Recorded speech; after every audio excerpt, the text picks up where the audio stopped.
It's just kind of who I am. I want to pour into my team as much as possible, and I'm pretty in tune with my body. I can read a room pretty well, and so when I see we're lacking a little bit, you got to step up. But if we're good, you're just there to encourage and give people confidence. If you're a fan of the WNBA, you already know that something significant is developing in Indiana.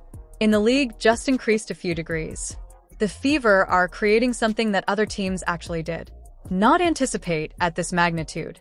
And in the middle of it all lies a name that Indiana supporters have been waiting for for months. Sophie Cunningham, the shooter and enforcer. The lady who made the other WNBA players reconsider their attempts. Anything slick close to Caitlin Clark. Following a heartbreaking season and an uncertain offseason, the rest of the league seemed to be unhappy about the band's impending reunion. Let's return to the beginning of this tale.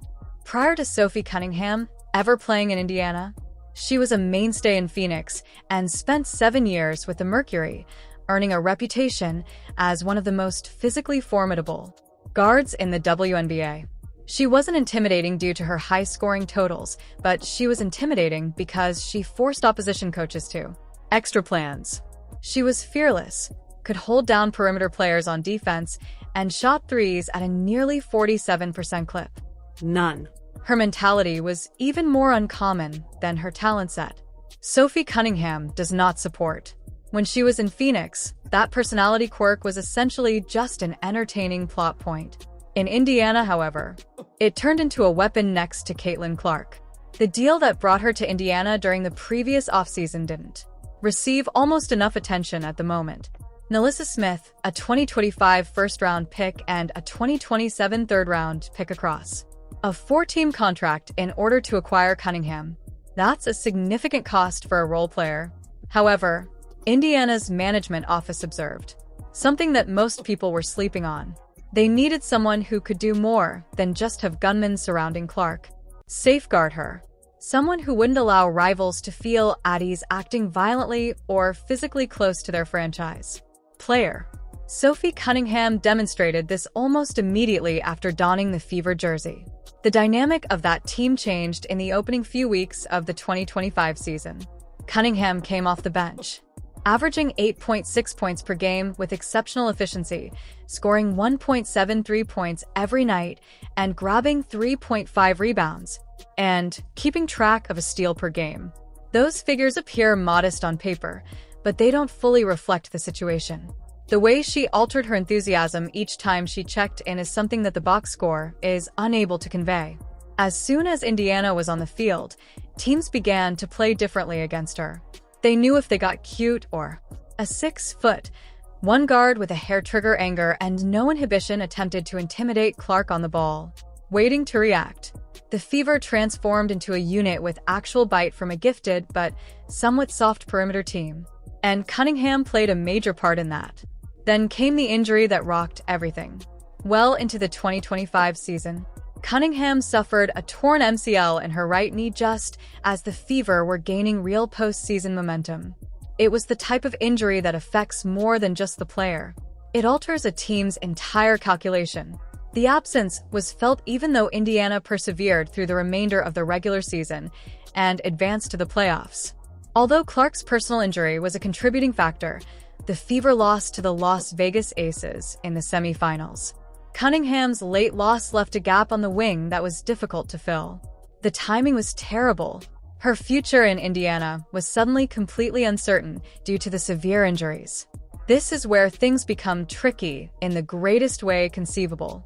As the 2025 to 2026 offseason progressed, after her $100,000 one-year contract expired, Cunningham became an unrestricted free agent under the WNBA's new collective bargaining agreement.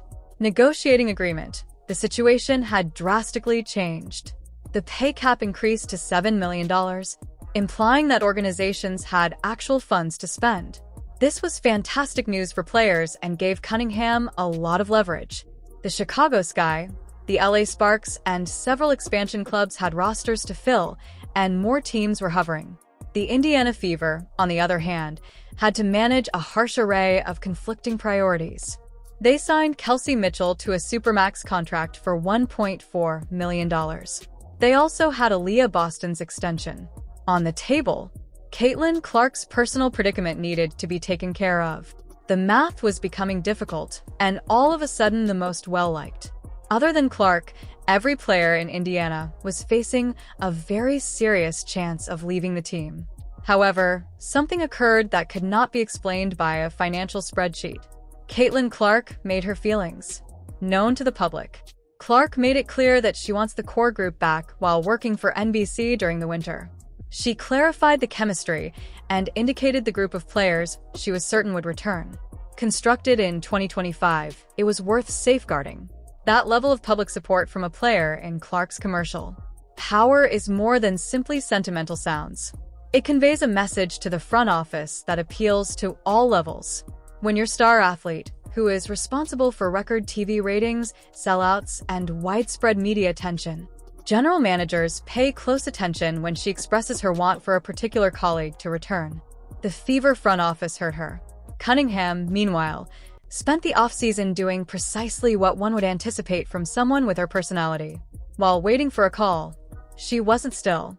She started her 4th annual Sophie Cunningham Classic basketball tournament in her hometown of Columbia, Missouri, providing a stage for top high school female athletes to compete. And after learning about the Sports Illustrated swimsuit issue, the internet went crazy. Then, when she made the announcement, she startled Fever fans in both the greatest and worst ways. When she announced that she would be joining USA Network as a studio contributor for WNBA coverage, everyone became instantly alarmed. Was she going to retire? Was she making a full-time switch to the media? Was Indiana losing her before they had a chance to create a proposal? Fans were quite anxious about the entire issue for a full day until the solutions arrived swiftly. Insider Scott Agenese provided clarification, stating that the USA Network agreement was in addition to playing, not in place of it. Draymond Green's arrangement or Caitlin Clark's NBC contract were being compared. In other words, Cunningham would be on TV dissecting games and offering commentary on the days she wasn't working for TNT. On the field, it's truly a brilliant move. It enhances her visibility, strengthens her brand, and demonstrates to any team negotiating. Sophie Cunningham is more than just a salary when it comes to her. She has a franchise-level personality. Fans are specifically watching her. She obviously has a lot of possibilities, which puts the Fever's job in. Free agency talks are even more fascinating. The WNBA formally began talks between teams and free agents on April 9th, 2026, which would allow Indiana to finally meet with Cunningham and her representatives. Both parties had already shown a readiness to reach an agreement. Direction. Cunningham had been outspoken about how much he liked the circumstances in Indiana and how he clicked with Clark, and about having faith in what the Fever was creating. The Fever had manifested itself through public declarations and trade capital, that they appreciated what she offered. However, desire doesn't cover all expenses, thus the true question remains whether Indiana can fit a significant contract for Cunningham into a cap system that already has significant responsibilities at the top. Aaliyah Boston must be paid. Caitlin Clark is still on her rookie contract, but that will change. Mitchell's Supermax is locked in. These things never come together as neatly as you'd like. The math has to work. Why is this scenario so thrilling for the league as a whole and so frightening for rival teams? Is the true look of an Indiana roster with Cunningham back? Imagine this. Caitlin Clark is running the offense. Her vision and range make her one of the most unguardable players in WNBA history. After a season with 20.2 points, Kelsey Mitchell is locked up till 2026. Aaliyah Boston is arguably the league's strongest frontcourt presence when healthy. When Sophie Cunningham returns to that wing rotation, fully recovered from the MCL injury that prematurely ended her 2025, that is not a sweet little tale of friendship and chemistry.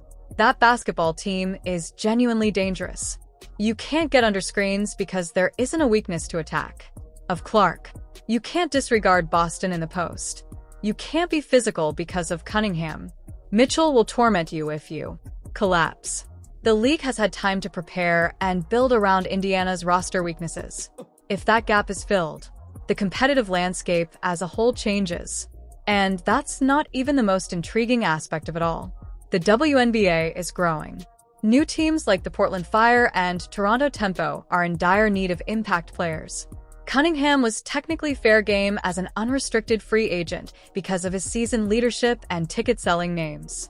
Both teams were only given one unrestricted free agent pick in the expansion draft, and they selected different players with those picks. However, the free agency window was a completely different situation. Toronto and Portland had money to spend, roster gaps, and every incentive to pursue someone as marketable and productive as Cunningham. If Indiana made a mistake, took too long to negotiate, or made a lower offer, she might have been wearing an entirely different jersey this time, so let other discussions take place. Spring. The league was aware of it. The Fever was aware of it. Now, as talks heat up and the preseason begins in April, the clock is running out to finish this as the 25th game against the New York Liberty draws near.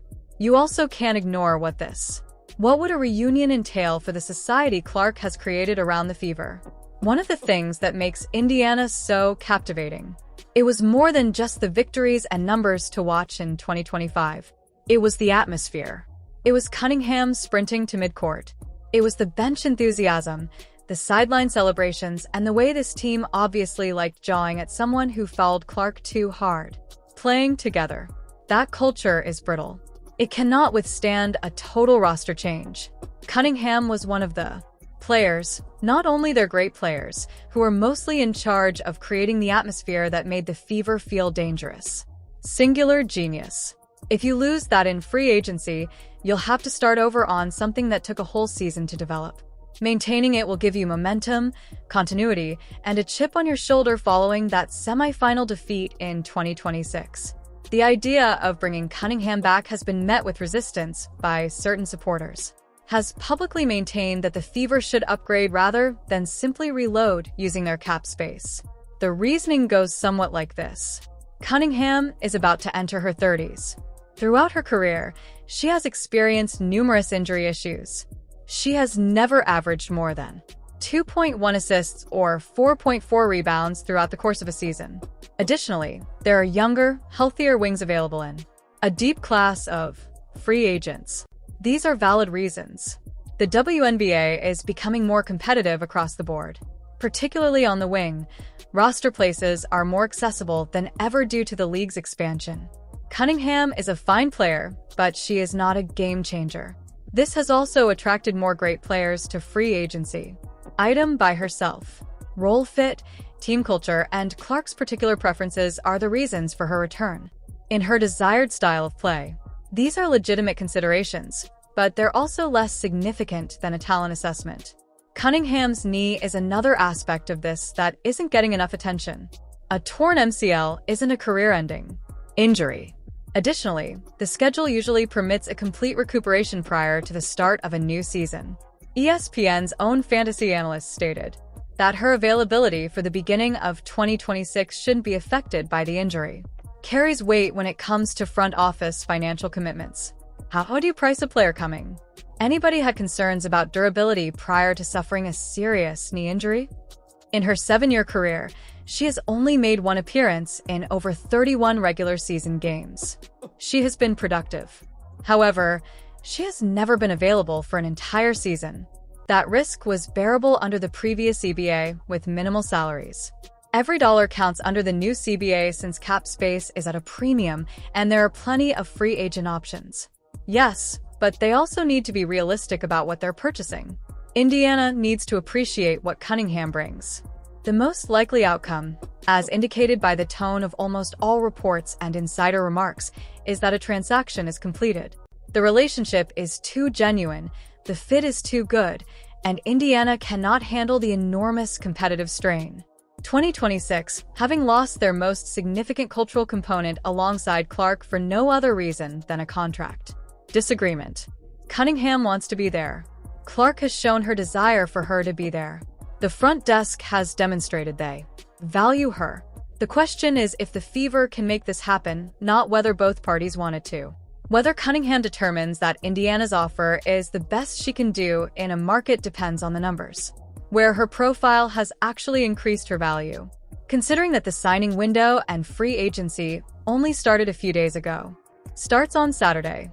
The schedule is condensed but yet feasible. The Fever preseason starts in April 25th. There's still time. The league is genuinely worried about more than simply Indiana regaining Cunningham.